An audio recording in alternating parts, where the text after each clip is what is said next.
So first of all practical session ఏంటి అని చెప్తుంది. రాగానే ఏదైతే ప్రాక్టికల్ మనం చెప్పుకుంటున్నామో సో దానికి సంబంధించిన క్వశ్చన్ ఏదైతే ఉందో that is the aim of the practical. That is the aim of the practical. Aim of the practical అంటే ఏంటి? మనం ఏదైతే ప్రూవ్ చేయాలనుకుంటున్నామో, ఏదైతే డిటర్మైన్ చేయాలనుకుంటున్నామో అది మనకున్న క్వశ్చనే ఎయిమ్ మాట. దాన్ని మీరు మళ్ళీ బయట నుంచి అక్కడ చదవవసరం లేదు, కంగారు పడవలసిన అవసరం లేదు. ప్రాక్టికల్ టైంలో మీరు ప్రాక్టికల్కి వెళ్ళగానే మీకు అక్కడ కొన్ని క్వశ్చన్ నెంబర్స్ ఉంటాయి. లక్కీ డ్రాలో క్వశ్చన్ నెంబర్ తీయడం జరుగుతుంది. మీరే చూస్ చేసుకుంటారు క్వశ్చన్ నెంబర్స్. అక్కడ ఏదైతే క్వశ్చన్ నెంబర్ ఉందో దానికి రెస్పెక్టెడ్ క్వశ్చన్ అనేది మీకు చెప్పడం జరుగుతుంది. సో ఆ క్వశ్చన్ వాళ్ళు చెప్పిన తర్వాత దాన్ని మీరు ఎయిమ్ కింద రాస్తారు. సో దానికి సంబంధించిన ఆల్రెడీ మనం ప్రాక్టీస్ చేసి ఉంటాం కాబట్టి, ల్యాబ్లో మన కాలేజ్ ల్యాబొరేటరీలో మనం ప్రాక్టీస్ చేసి ఉంటాం కాబట్టి. So first of all operators అంటే మనకి ఏవైతే రిక్వైర్మెంట్ కావాలో ప్రాక్టికల్ చేయడానికి, అర్థమైందా? రిక్వైర్మెంట్స్ ఏవైతే కావాలి. ఫర్ ఎగ్జాంపుల్ లెన్స్ ఉన్నాయనుకో, సో లెన్స్ ప్రాక్టికల్ చేయాలనుకుంటున్నాం. లెన్స్ కావాలంటే ఏ లెన్స్, కాన్వెక్స్ లెన్సా concave lens? Okay, for example convex lens ఇచ్చారు మీకు ప్రాక్టికల్.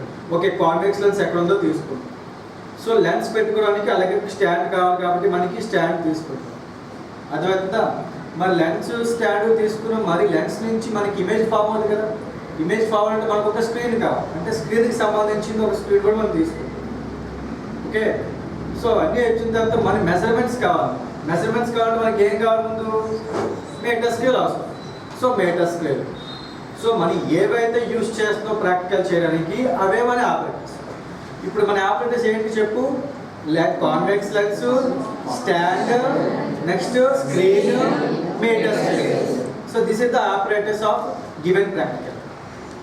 నెక్స్ట్ స్టెప్ ఏంటి? సో ఆపరేటర్స్ రాసిన తర్వాత నెక్స్ట్ మీరు ఏంటి? ఫార్మ్. మనం డిటర్మైన్ చేయాలనుకుంటున్నాం. ఏంటి డిటర్మైన్ చేయాలనుకుంటున్నాం? ఒక lens, focal lens, just focal lens find out చేయాలనుకుంటున్నాం. వాట్ ఇస్ ద లెన్స్లో ఫోకల్ లెన్స్ ఫార్ములా ఏంటి? 1/v minus 1/v minus 1/u. So ఆ ఫార్ములా రాసుకుంటాం. సో అది ఫార్ములా, ఎందుకంటే మనకి అదే కావాలి. లాస్ట్లో నువ్వు ఎన్ని వాల్యూస్ తీసుకున్నా సరే ఆ ఫార్ములా తెలిస్తే నువ్వు వాల్యూ చేయగలుగుతావు. ఈ అన్ని వాల్యూస్ నీకు తెలుసు, అన్ని ఆపరేటర్స్ తెలుసు. నువ్వు వాల్యూస్ తీసుకున్నప్పటికీ నీకు ఆ ఫార్ములా తెలియకపోతే నీకు వాల్యూ ఎలా వస్తుంది? ఫైనల్ రిజల్ట్ రాదు కదా. సో మనకి మెయిన్ ఏంటి? తర్వాత ఆపరేటర్స్ తర్వాత మెయిన్ ఫార్ములా. మన ఫార్ములా నెక్స్ట్ మన క్వశ్చన్ ఆన్సర్ షీట్లో రాయాల్సిన నెక్స్ట్ స్టెప్ కూడా ఏంటంటే ఫార్ములానే. ఫార్ములా అయిపోయిన తర్వాత నెక్స్ట్ టేబులర్ ఫార్మ్. ఏంటి? Tabular form. టేబులర్ ఫార్మ్లో మనకి ఏంటేంటి కావాలి?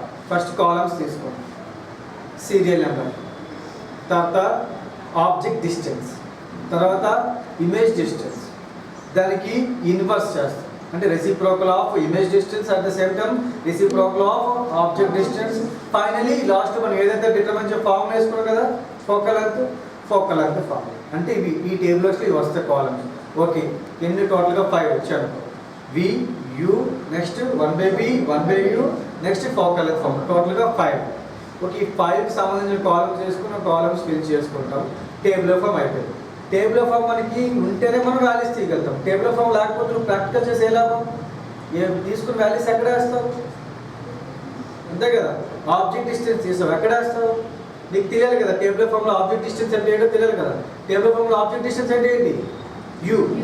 ఇమేజ్ డిస్టెన్స్ ఏంటి టేబుల్ ఫామ్లో?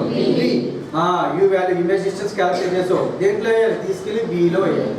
ఆబ్జెక్ట్ డిస్టెన్స్ క్యాలిక్యులేట్ చేసి తీసుకెళ్ళి దేంట్లో వేయాలి? యూలో వేయాలి. ఓకే, యూ వచ్చింది, వి వచ్చింది. తర్వాత మనకున్న టేబుల్ ఏంటి? 1/u అంటే 1/, వచ్చింది 1/, గివెన్ వాల్యూ అంటే మనకి ఏదైతే వచ్చిందో ఫైనల్గా వచ్చిన వాల్యూస్ అన్ని తీసుకుని మనం ఫోకల్ లెంత్ సబ్ట్రాక్ట్ చేస్తే మనకి ఫోకల్ లెంత్ వస్తుంది. ఫైనల్గా ఎప్పుడైతే నువ్వు టేబుల్ ఫామ్ వచ్చిందో నీకు మ్యాక్సిమం 50% ప్రాక్టికల్ అయిపోయినాడు. మనం ఎప్పుడైతే టేబుల్ ఫామ్ నేర్చుకోగలిగామో మనం 50% ప్రాక్టికల్ అయిపోయినట్టే. అర్థమవుతుందా?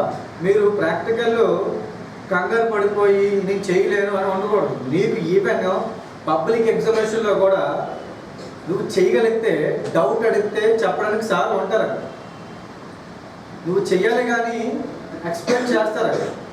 అర్థమవుతుందా? అది నీకు ఏమీ తెలియకంటే ఎంత ఎక్స్ప్లెయిన్ చేసినా వేస్ట్ కదా. సో మీరు ప్రాక్టికల్ గురించి ఏమీ అవసరం లేదు. నువ్వు ప్రాక్టికల్ చేయాలంటే ముందు మనకి ఏం కావాలి? Table form. ఎప్పుడైతే నువ్వు టేబుల్ ఫామ్ పర్ఫెక్ట్గా నువ్వు డ్రా చేస్తావో నీ ప్రాక్టికల్ సెషన్ మ్యాక్సిమం 50% అయిపోయినట్టే. ఆ 50% అయిపోయినా మనకు వచ్చిన సార్ కూడా ఏం చేస్తాడు, దాని మీద సిగ్నేచర్ పెడతారు. యూ కెన్ ప్రొసీడ్ అని చెప్పేసి, అంటే ప్రాక్టికల్ స్టార్ట్ చెయ్యు అని చెప్పి నీకు అతను సైన్ చేస్తాను. ఎప్పుడు నువ్వు టేబుల్ ఆఫ్ ఫామ్ డ్రా చేయాలి. టేబుల్ ఆఫ్ ఫామ్ చేస్తే మనకి ప్రాక్టికల్ అయిపోయినట్టే కదంటే. నెక్స్ట్ ఏం కావాలి, ప్రొసీజర్ కావాలి. నెక్స్ట్ ఏంటి, ప్రొసీజర్. ప్రొసీజర్ అంటే ఏంటి, ప్రాక్టికల్స్ని ఏ విధంగా చేస్తాం అనేది ప్రొసీజర్.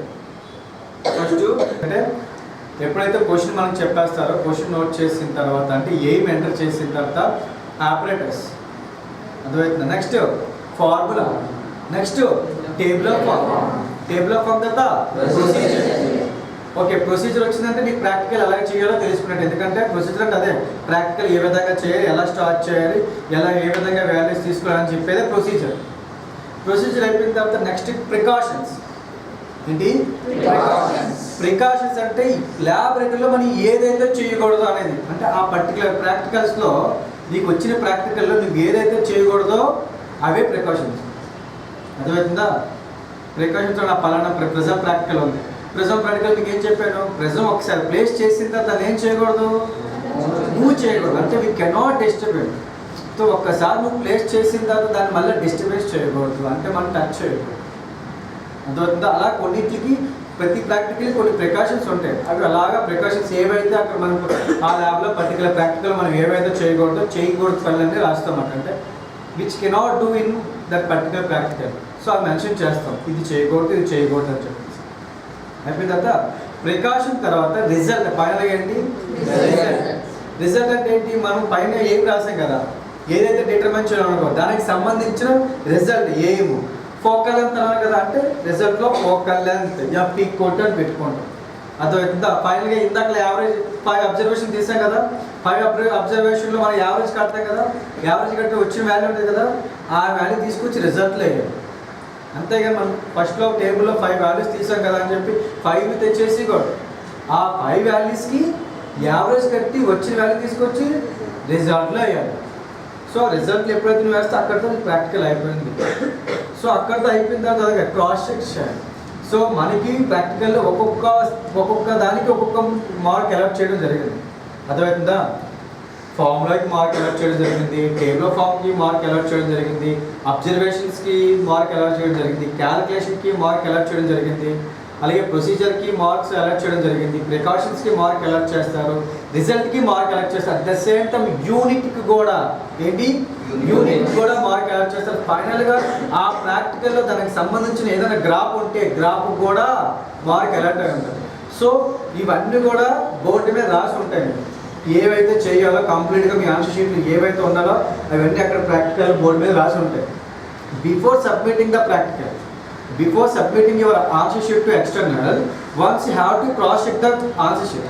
ప్రతిదీ క్రాస్ చెక్ చేసుకుంటాం. ప్రతి సైడ్ హెడ్డింగ్ నువ్వు కంప్లీట్ చేసావా, ఫార్ములా పెట్టావా, టేబుల్ ఆఫ్ ఫామ్ రాసావా, నెక్స్ట్ ప్రొసీజర్ రాసావా, ప్రికాషన్స్ రాసావా, రిజల్ట్ రాసావా, ఫైనల్ యూనిట్ రాసావా, అండ్ లాస్ట్ క్యాలిక్యులేషన్ మనం చేసారు అప్పుడే క్యాలిక్యులేషన్ రాసావా. అదే మన అబ్జర్వేషన్ ఏమంటే అబ్జర్వేషన్ మనం ఏవైతే వాల్యూస్ టేబుల్లో వేస్తున్నావు టేబుల్ ఫామ్ అవే అబ్జర్వేషన్స్.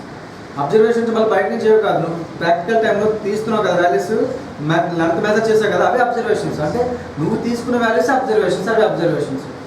సో అన్నీ అలాగా ప్రతిదీ బోర్డు మీద ఉన్న ప్రతి సైడ్ హెడ్డింగ్ మన ఆన్సర్ షీట్లో ఉందా లేదా అని చెక్ చేసుకుని అన్నీ కంప్లీట్ అయిన తర్వాత ఓకే అనుకున్న తర్వాత అప్పుడు you can go to submit your answer.